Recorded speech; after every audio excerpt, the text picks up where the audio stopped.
Hi, you guys. I'm doing my project today on ultrafine particles, small but deadly. So you might be wondering why I chose ultrafine particles, or UFPs for short.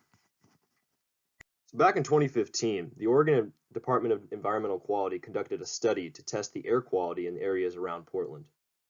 The test revealed levels of toxic metals 3 to 6 times higher than normal background levels.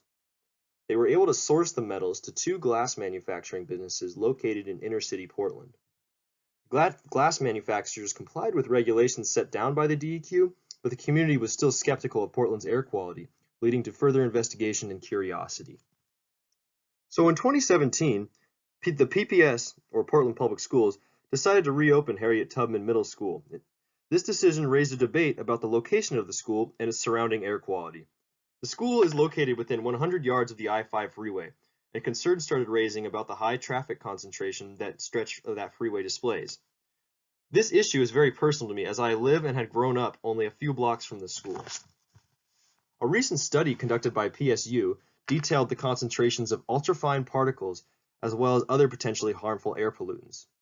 After analyzing the data, the researchers produced several recommendations, one of which was to limit the amount of outdoor time for Tubman students, especially at peak traffic times.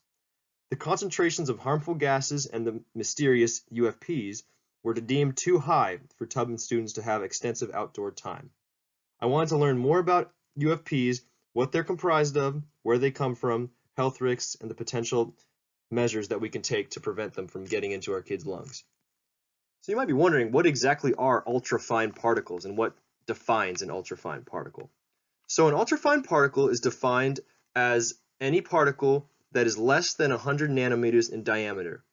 They are often carbon-based or metallic in nature, and they usually are insoluble, although they can sometimes be soluble in solution.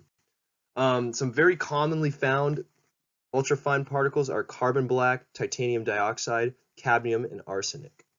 So just to give you an idea of how small ultrafine particles really are, imagine the tip of a pencil and imagine the diameter of that tip of the pencil kind of looking straight at you. So that's about 1 millimeter.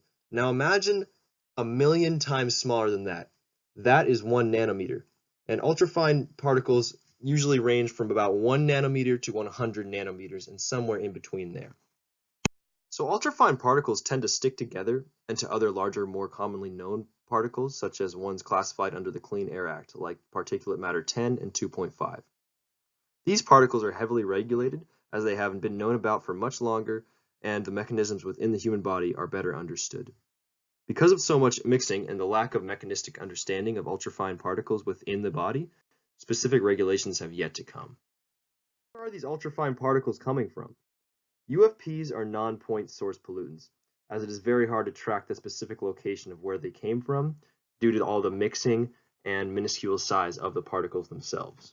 A study conducted on the East Coast used knowledge of engine and industrial exhaust and byproduct to try and quantify what contributed the most ultrafine particles.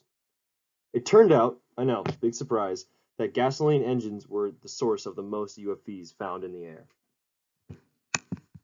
Now, it is important to understand that despite most UFPs coming from gasoline engines, the largest contributor of UFPs on a per-source basis are diesel engines and industrial diesel exhaust.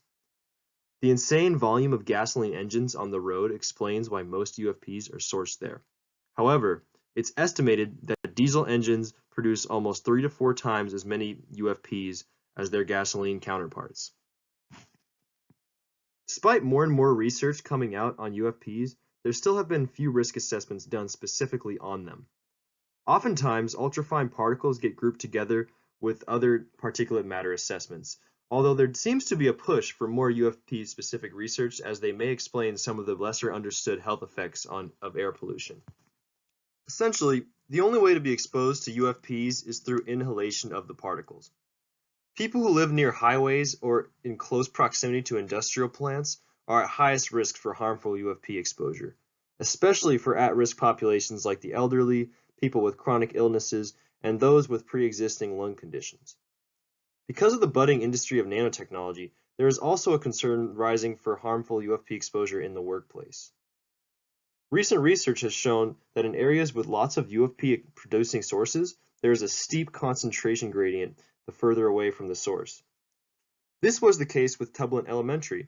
As the farther the researchers got away from the freeway, the steeper the decline in recorded UFP concentration, making UFPs somewhat of an acute problem rather than a widespread ambient air issue. This makes sense, as UFPs aren't very aerodynamic without larger particle counterparts, due to their very low mass and surface area. Kind of got to think about it like a plane wing. The plane's large surface area lets the air pick up the plane. Now, if the particle is so small that it doesn't have any surface area to be lifted up by the wind, they kind of just stay in their close proximity, without sticking to other particles, of course. A well-defined dose-response curve has yet to be described by researchers for UFPs. However, it is clear that UFPs are quite detrimental to health, even compared to their larger particle counterparts. Rat and mice exposed to different concentrations of UFPs show higher levels of inflammation and oxidative stress in comparison to their other particles at different concentrations.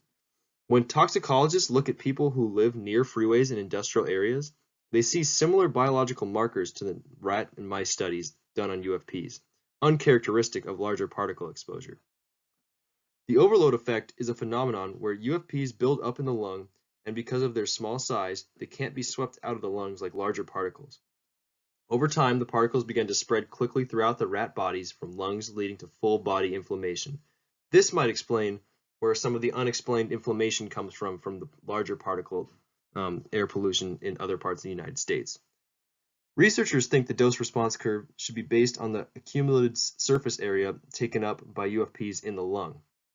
Surface area predicts health outcomes better than a mass-based curve. So if you imagine the UFPs build up in the lungs, they take up a lot of space, but because they don't weigh much, using a weight-based dose-response curve wouldn't really determine the health outcome, whereas the space they take up is a better indicator of the effect that it will have on your health and your lungs. So the cilia are essentially kind of like broomsticks within the lung. They're used to sweep out debris that build up within the lungs and to clean them out. Now the problem with UFPs is that they are so tiny that the cilia don't even really notice them, and they kind of just move within the cilia and just kind of get stuck within them.